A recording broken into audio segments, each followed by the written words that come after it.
윤석열 대통령이 오는 G20 정상회의에서 북한의 핵미사일 개발을 위한 각종 불법 활동을 적극적으로 차단해야 한다는 점을 강조할 예정이라고 밝혔습니다. 중국을 향해서도 역할을 하라고 촉구했는데 시진핑 국가주석이 G20 회의에 불참할 것으로 알려지면서 한중 정상회담은 성사되지 않을 것으로 보입니다. 취재기자 연결하겠습니다. 강희경 기자. 용산 대통령실입니다. 네, 윤석열 대통령 북한 핵미사일 위협에 대한 단호한 대응 방침을 거듭 밝혔는데 내용 더 전해주시죠.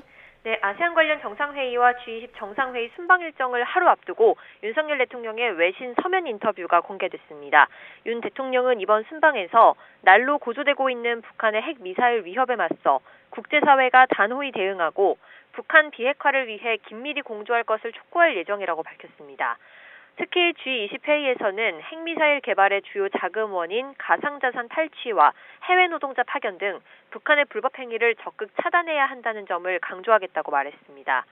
윤 대통령은 또 북한 정권의 권력 유지 수단으로 동원되고 있는 북한 주민의 참혹한 인권 실상에도 관심을 기울이자고 강조할 예정입니다. 북한의 체제 불안정성에 대해서도 언급했습니다. 윤 대통령은 북한이 최근 들어 최악의 경제 상황에 놓인 것으로 평가된다고 밝혔는데요.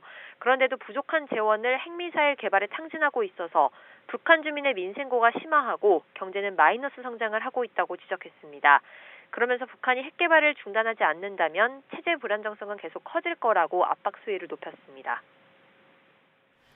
네, 중국을 향해서도 북한 비핵화를 위한 역할을 촉구했죠.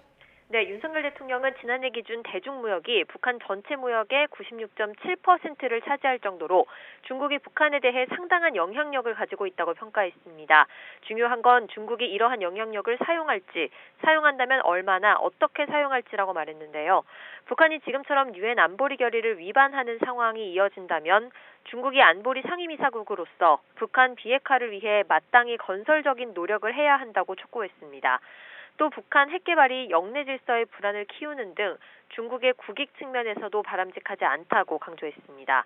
대통령실 고위 관계자는 중국이 조금만 더 신경 쓰면 북한의 각종 불법 행위를 차단할 수 있다는 배경이 깔려 있는 것이라며 윤 대통령이 이번 정상회의 국제회담 발언에서 압축해서 문제를 제기할 것으로 보인다고 설명했습니다. 다만 관심이 모였던 한중 정상회담은 중국 시진핑 국가주석이 G20 회의에 불참할 것으로 알려지면서 열리지 않을 것으로 보입니다. 북한 문제 외에도 윤 대통령은 이번 순방에서 인도태평양 지역의 자유, 인권, 법치에 대한 의지를 밝히고 공급망 회복력 강화를 위해 수출입 다변화와 안정적인 공급망 구축이 중요하다는 점도 강조할 방침입니다. 지금까지 용산 대통령실에서 YTN 강희경입니다.